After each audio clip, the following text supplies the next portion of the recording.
bilang gitu. Ya nggak tahu. Kamu selalu bilang kan, kamu udah ikhlas kalau kita pisah. Selama sebelum ketuk palu, aku masih istri kamu.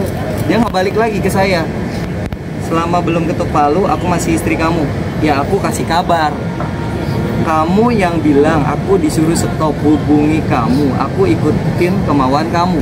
Itu jam 2.45, berarti jam 3 pagi. Iya, aku tuh tadi udah bener-bener nggak mau sama kamu, tapi kamu yang datang terus. Aku ngabarin kamu, aku udah sampai rumah ngabarin jam 3:10. Untuk apa kamu ngasih kabar ke aku? Kamu yang selalu bilang selama belum ketuk palu aku masih istri kamu. Kan kemarin bukannya sudah sepakat sampai hari Selasa sidang aku nggak akan hubungi kamu lagi.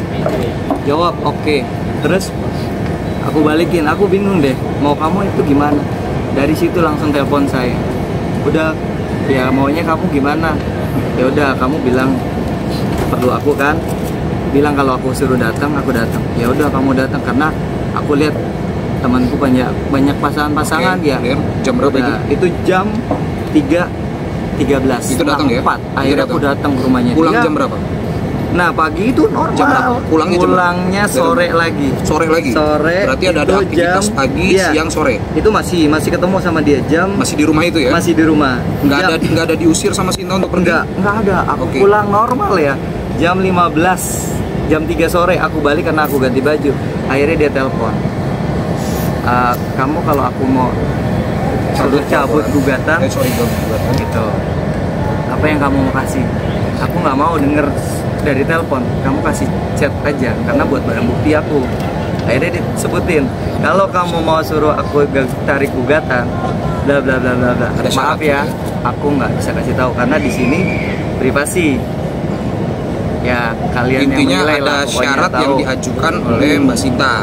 Lalu syarat itu dipenuhi nggak sama Indra? Menurut Indra bisa dipenuhi nggak? Kalau aku penuhi, aku bisa ya penuhi. Tapi suatu saat nanti aku ribut, aku berantem, dia mau gak menerima saya gitu loh. Ya, padanya. Saya khawatirnya dia udah saya penuhi, ternyata saya tiba-tiba suatu saat akan jatuh usaha saya dan lain-lain. Dia mau terima saya nggak gitu? Dengan syarat yang ada. ada. Syarat yang ada yang dia minta. Dan akhirnya memutuskan Indra. Memutuskan, ya udah saya selesai. Kalau mau terima saya apa adanya, saya nggak bisa penuhin syarat itu ya, intinya gitu ya. Oke, dan semenjak itu sudah tidak ada hubungan lagi sampai tanggal 8 Agustus. Hubungan lagi. Oke, jadi dan clear saya, ya. Pokoknya saya semuanya dari situ saya sudah serahkan semuanya ke kuasa hukum saya. Mulai dari saya buat surat pernyataan.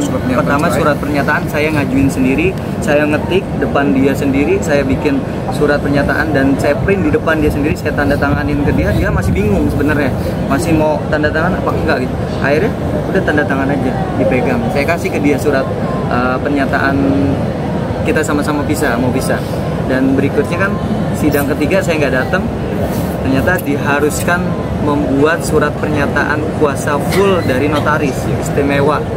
Akhirnya aku sepakat, aku buat dari pihak kuasa saya bikin dan saya tanda tanganin kemarin hari Sabtu untuk mempercepat karena saya nggak mau mempersulit ini.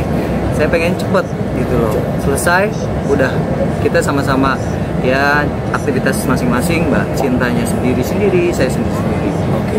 Mohon maaf ya, aku itu udah nggak ada komunikasi sama Mbak Cinta, nomor saya di blok, Instagram saya di blok, saya nggak ada hubungin ke dia. Tapi saat ini baru 2 hari yang lalu dia ngebuka unblockan Instagram saya, ngeliatin story saya juga. Ya saya lihat dong story dia, tapi saya nggak ada hubungin dia. Itu. Jadi gitu ya, kawan-kawan ya, terkait masalah yang tidak menjadi hal dasar, tidak menjadi terimanya saudara Indra ini kepada somasi yang dilakukan oleh kuasa hukum Sinta adalah terkait hal-hal tersebut, karena dia merasa sudah tidak mengganggu lagi, bahkan dari lebih dari 1 minggu yang lalu.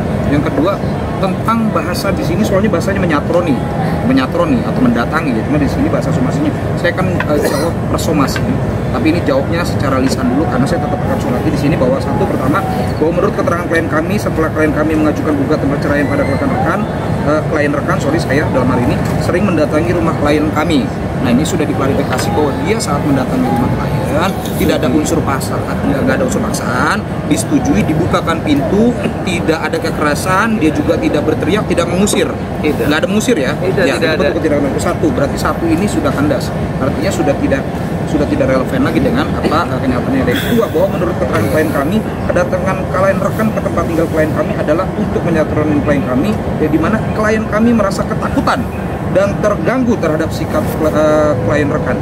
Apa pada saat Mbak Sinta didatangi oleh Mas Indra, dia merasa ketakutan? Ataupun pihak nanti pembantu, supir mengetahui bahwa dia ketakutan? Seperti nggak ada ya, nggak ada rasa takut, nggak ada mengancam ya. Oke, so simple aja. Pada saat bertemu itu di ruang tengah atau langsung ke kamar pribadi? Kamar pribadi. Iya, di clear. kamar. Sudah cukup saya kasih itu. Berarti dua sudah selesai, sudah kandas. Yang ketiga, bahwa perlu kami tegaskan hubungan rumah tangga klien kami dengan klien rekan tidak baik-baik saja. Itu setuju kita ya. Memang sedang tidak baik-baik saja. Untuk itu klien kami melalui sebagai kuasa hukumnya mengajukan gugatan perdata tentang perceraian. Untuk itu terkait hal-hal tersebut. Dengan ini kami meminta kepada klien rekan untuk pertama, tidak menyatroni kehidupan klien kami. Sudah dilakukan setelah tanggal 1 Agustus. Sudah dilakukan. Makanya tidak relevan karena surat somasinya tanggal 8 Agustus. Kecuali ini dilakukan suratnya adalah sebelum. Which is okay. Harusnya kan pihak sana sudah memberitahukan kuasa hukumnya bahwa dia sudah nggak datang lagi. Seharusnya clear gitu ya. Satu, sudah kita bantah. Lalu yang kedua, yang B, berhenti untuk meneror atau mendatangi klien kami. Sampai hari ini klien kami masih bingung konotasi atau menteror itu apa gitu.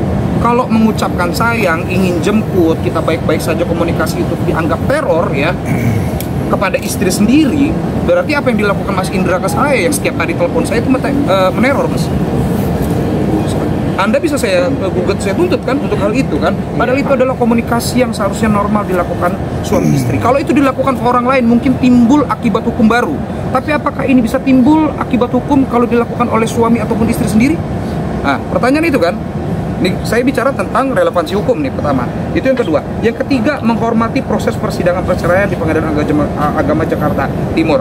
Nah, bentuk penghormatannya adalah walaupun dia tidak datang dengan harap tidak ingin ketemu media. Sekali lagi saya sampaikan ke kawan-kawan ya, Indra itu tidak ada ingin ketemu media.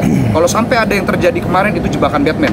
So sorry saya bilang ya, jebakan Batman karena tiba-tiba aktivitas orang ada yang datang tiba-tiba tanya, ya saya anggap jebakan Batman. Ya sudahlah, tapi sudah selesai. Tapi klarifikasi hari ini adalah terkait masalah somasi.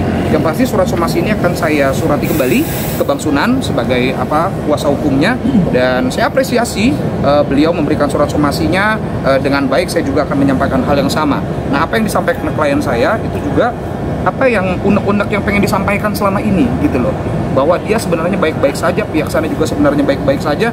Kalau sampai ada hal-hal yang lain di luar ini, kita nggak tahu ini dramatik atau bukan gitu loh ya. Ada kawan-kawan yang mau ditanyakan, silakan.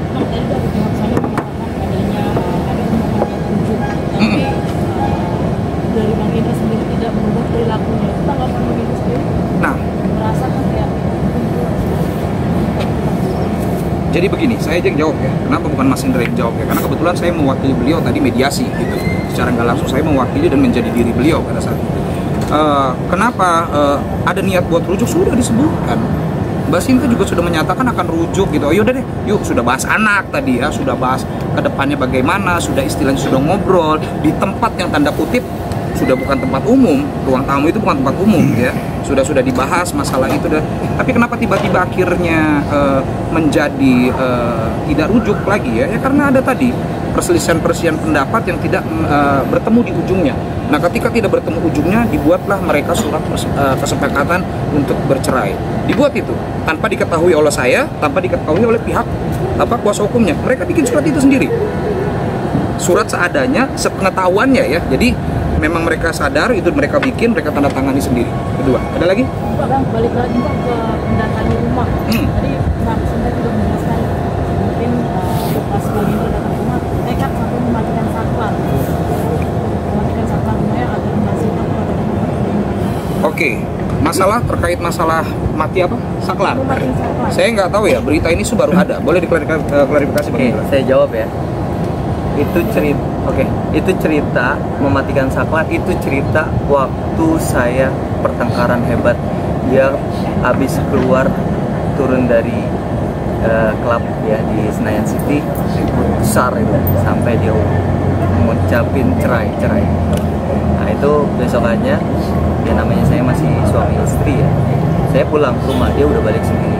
Akhirnya aku, ya namanya suami ya, masih baru-baru nikah, masih baru itu masih baru-baru banget mbak. Udah setelah 1 bulan Lebaran. Nah itu sempat aku nggak ada kekerasan ya, tapi pas aku datang, dia sebenarnya tahu aku datang. Cuma sama dia udah kamu pulang aja. Ya udah, ya barang-barang saya masih ada di sana. Waktu itu belum saya bawa pulang. Ya pikir saya kalau saya masuk di sana, ada barang saya masih saya bisa masuk ya. Udah akhirnya aku matiin biar ada suara gitu loh. Karena pembantunya ternyata memang disuruh di silent. Nah dari situ udah saya matiin, kok nggak keluar, aku nyalain lagi. Setelah itu saya pulang karena saya nggak mau berisik kanan kiri tetangga tahu. Udah aku balik lagi. Tapi besokannya itu saya WhatsApp atau apa, dia masih welcome lagi, kita balikin lagi gitu. Jadi itu sebulan, masih sebelum dia ngajuin gugat tanggal 8 itu udah lama. Makanya maaf ya, saya baru lihat di media dia nangis-nangis, dia ngungkapin masa lalu mantan. Saya belum pernah loh ngungkapin masa lalu mantan atau mantannya dia atau cerita-cerita masa dia yang pernah dia lakukan. Karena aku silent, nggak mau aib itu diumbar di media. Oke, terkait masalah trauma itu kan terkait masalah pokok perkara yang di dalam nanti yang mau disampaikan yang dalamnya kita nggak tahu itu apa. Tuduhan itu kita nggak tahu apa kan. Makanya sekarang gini, konotasinya paling mudah begini. Kalau komunikasi dianggap teror, nah trauma dianggap apa? Itu mudah. Kalau komunikasi biasa dianggap teror, ya, sehiperbola itu, lalu trauma itu apa sinonim? Gitu ya? Mudah kan? Mudah sekali kan harusnya. Kalau komunikasi biasa, hai sayang apa kabar, kamu udah makan belum, mau jemput nggak gitu. Kalau itu dianggap sebuah teror, kalau dia katakan ada trauma, itu sinonimnya apa? Simpel. Lihat, ada lagi?